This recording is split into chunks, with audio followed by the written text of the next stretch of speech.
Et salut à toi, j'espère que tu vas bien. Aujourd'hui, on se retrouve pour un nouvel épisode du podcast Nourris ta santé. Et aujourd'hui, dans cet épisode, j'avais envie de parler de comment périodiser ta nutrition par rapport à ton entraînement en force. C'est quelque chose que j'ai déjà parlé dans d'autres épisodes de l'impact de la périodisation sur la nutrition et du fait que selon tes phases d'entraînement dans l'année, c'est-à-dire si tu es en compétition, si tu es plutôt dans une phase où tu veux construire du muscle, plutôt dans une phase où tu veux construire de la force, bref, selon la phase où tu es dans ton entraînement, eh bien, il faut aussi adapter l'alimentation à côté pour que ça puisse un maximum bénéficier l'entraînement en lui-même. Et évidemment, je n'en ai pas forcément parlé. Donc, c'est un sujet super vaste. Je pourrais en faire toute une formation et c'est d'ailleurs, je pense, que je vais faire. Mais là, ici, l'idée, c'est pas de te faire un roman. L'idée ici, c'est de te donner les idées globales et un petit peu te donner des pistes. Alors, évidemment, si tu veux que je sois plus précis sur certains points, tu peux me demander et je peux en faire un autre épisode. Mais ici, l'idée, c'est pas de faire un épisode trop long, c'est de rester assez bref quand même, mais plutôt de donner des idées, de donner des pistes en fait, au final, à quoi ça correspond l'adaptation selon l'entraînement et de donner plutôt des idées, en fait, de comment est-ce qu'on peut périodiser une nutrition par rapport à l'entraînement. Déjà, pour rappel, qu'est-ce que c'est que périodiser? Périodiser, c'est très simple, c'est lié à la période, c'est lié à ta phase d'entraînement au final. Et périodiser son alimentation, ça veut tout simplement dire que selon la période où tu es, eh bien ton alimentation sera adaptée pardon, pour justement convenir à l'entraînement sportif. Donc ici, on va plutôt parler des sports de force. Je vais également faire un même épisode pour les sports d'endurance parce que c'est pas exactement pareil, ou du moins on se concentre pas sur les mêmes choses selon si c'est un sport de force ou un sport d'endurance par rapport à l'alimentation. Donc voilà, je préférais un petit peu différencier les deux épisodes pour justement éviter de se perdre et pour vraiment que ça puisse te parler encore plus puisque bah évidemment je me doute que tu fais plutôt que l'un ou l'autre. Donc, concrètement périodisé, eh bien, il existe plusieurs déjà phases d'entraînement. C'est-à-dire qu'il y a les phases d'entraînement de compétition. Donc ça, c'est assez simple à comprendre, hein, ça parle de lui-même.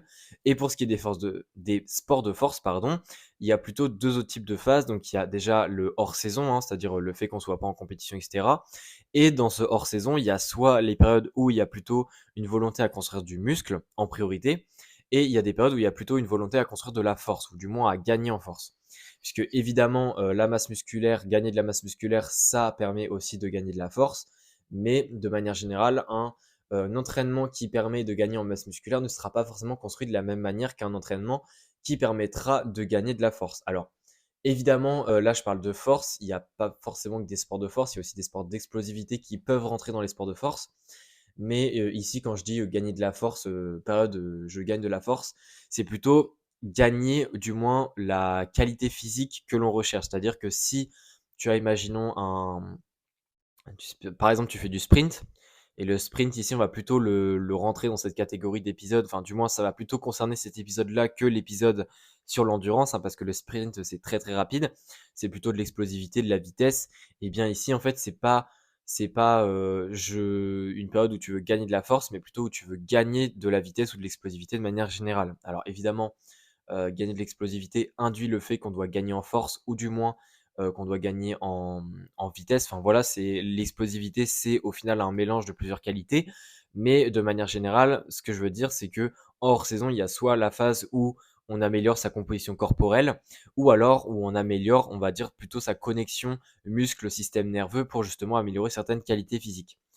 Et du coup, on a la phase de compétition.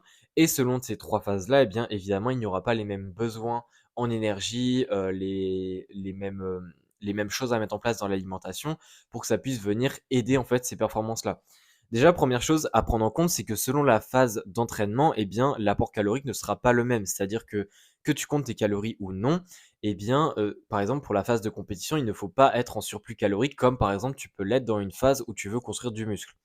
Pareil, si tu veux améliorer une qualité physique, le surplus calorique n'est pas nécessaire, ou du moins n'est pas du tout autant nécessaire que lorsque tu veux construire du muscle. Alors évidemment, on peut construire du muscle, on peut faire une recomposition corporelle sans forcément être en surplus calorique. C'est possible chez les débutants principalement, mais il a été quand même montré que ça reste aussi possible chez les personnes un petit peu plus avancées. Mais c'est quelque chose qui peut être beaucoup plus long. Et évidemment, quand on est sportif, on est limité au niveau du temps, on est limité dans les deadline et du coup ça fait que selon le temps qu'on a pour faire cette phase-là, cette phase de construction musculaire, eh bien peut-être que le surplus calorique sera beaucoup plus adapté. Donc c'est pour ça que ici un surplus calorique peut-être est beaucoup plus envisageable pour ce qui est de cette période par rapport aux 2 autres, ce qui fait déjà une première différence et c'est-à-dire ici sur l'apport calorique. Au niveau des macronutriments, il faut aussi en parler, c'est-à-dire que les macronutriments, eh bien, ça ne sera pas les mêmes besoins selon la période d'entraînement. Évidemment, quand on cherche à construire du muscle, les protéines seront encore plus importantes. Déjà, elles le sont de base pour les sports de force puisque ça induit beaucoup cette idée de muscle en tant que tel, hein. C'est-à-dire qu'il y a moins le côté, cardiovasculaire que l'on recherche aussi chez les sports d'endurance. Mais voilà, quand on cherche à construire du muscle, évidemment, il faut plus de protéines puisque on cherche vraiment à maximiser le gain musculaire et justement à limiter la prise de gras lors, de cette phase-là.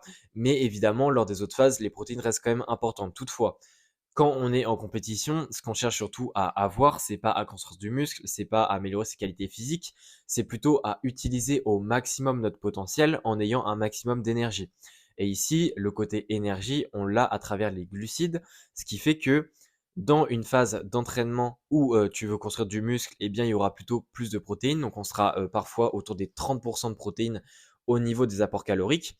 Mais par contre, au niveau des glucides, on sera peut-être à 50% et 20% de glucides. Enfin, 50% de glucides et 20% de lipides. Ça reste une répartition tout à fait correcte pour une période où on veut construire du muscle. À savoir que on n'est pas obligé d'aller à 30% de protéines, ça peut être moins. L'idée, en fait, plutôt en protéines, c'est évidemment, là, je parle en pourcentage pour donner une répartition, mais les protéines, quand on cherche à gagner du muscle, on parle plutôt par gramme par kilo de poids de corps, comme par exemple où j'avais donné dans un épisode que 1,6 g par kilo de poids de corps, c'est une quantité qui généralement suffit à la plupart des personnes pour prendre en masse musculaire. Mais par contre, si on compare justement cette phase d'entraînement de construction musculaire avec la phase de compétition, eh bien la phase de compétition, on sera peut-être beaucoup plus à du 60% de glucides, voire un petit peu plus, et on sera plutôt à du 20% protéines, 20% lipides. Ça peut être une possibilité. Mais de manière générale, le fait qu'il y ait plus de glucides va justement venir aider cette idée d'avoir plus en fait d'énergie, et c'est ça qu'on recherche à travers la compétition. Pour ce qui est des qualités physiques, quand on cherche à en développer, encore une fois, ici, les protéines seront moins intéressantes et ça sera aussi cette idée de énergie. Puisque par exemple, si tu cherches à développer ta vitesse, ton explosivité, eh bien cette idée d'énergie en fait pendant l'entraînement, même si elle est aussi pertinente quand on veut construire du muscle, le sera d'autant plus puisque l'énergie c'est vraiment lié avec le recrutement nerveux et plus on a un recrutement nerveux qui est de qualité durant la séance et plus les qualités physiques vont pouvoir se développer facilement à long terme. Donc encore une fois, ici, on peut peut-être plus s'axer sur les glucides quand on est dans une période où on veut développer ses qualités physiques. Encore une fois, cela dépend, puisque si on cherche à développer la force, selon le type d'entraînement qu'il y a, eh bien, les protéines peuvent aussi avoir un intérêt. Donc il y a tout ce qui est sphère macronutriments, mais évidemment, à côté de ça, il y a aussi tout ce qui est micronutriments. Alors là, c'est beaucoup plus du détail et je pense que honnêtement, pour 95% des gens, grand minimum, ça ne sera pas nécessaire de s'y attacher, puisque les micronutriments, l'idée, c'est de toujours garder en fait les mêmes habitudes alimentaires pour justement pallier un maximum les besoins en micronutriments. Et à côté de ça, je trouve qu'il n'y a vraiment rien d'autre à faire. Donc ici, je ne vais pas vraiment en parler. Après, si tu veux que j'en parle en détail dans un épisode juste dédié à ça, n'hésite pas à me le dire. Mais ici, je pense que ça n'a pas d'intérêt pour Enfin, je sais même pas si quelqu'un, au final, sera vraiment concerné qui écoutera cet épisode. Donc voilà, c'est vraiment ici, on parle vraiment de quelque chose de très très pointilleux qui peut parfois être lié aussi à un sportif qui a une maladie spécifique où il y a vraiment une adaptation au niveau des micronutriments. Ça peut être aussi lié quand il y a du très très très haut niveau. Et même en national, souvent c'est même pas fait ces approches-là. Donc voilà, donc ici j'en parle pas. Mais en tout cas, dernier point, c'est évidemment la structure de l'alimentation. C'est-à-dire que oui, les apports caloriques, oui, les macronutriments, il faut les adapter selon la phase d'entraînement, mais il y a aussi évidemment tout ce qui est collation, tout ce qui est repas à tester, puisque évidemment en compétition, eh bien, il faut que tu te prépares, il faut que tu testes des choses pour savoir si le jour de la compétition, tu as une bonne stratégie alimentaire ou pas. Donc ça nécessite aussi des adaptations de l'alimentation. Et évidemment, pendant la phase de construction musculaire, eh bien, peut-être que pour justement venir à apporter tous ces besoins-là, donc les apports caloriques que tu as augmentés, eh bien, peut-être qu'il y aura des adaptations aussi à faire au niveau de la structuration en elle-même de tes repas. Donc, voilà un petit peu toutes les pistes que je voulais te donner. Évidemment, ça reste assez vague, mais je pense que déjà, tu vois un petit peu plus où est-ce que je veux en venir et où est-ce que tu peux agir pour adapter ton alimentation. Encore une fois, je vais faire une partie sur les sports d'endurance, donc n'hésite pas à aller l'écouter si tu es aussi concerné, même s'il y aura quelques points, je vais pas te mentir, qui vont être assez similaires. Voilà, on se retrouve pour un prochain épisode. En tout cas, n'hésite pas à rester connecté. Je vais sûrement sortir une formation sur la périodisation à l'entraînement. Ce sera, je pense, très intéressant pour toi si tu t'y intéresses déjà maintenant. Et on se dit à la prochaine. Allez, ciao.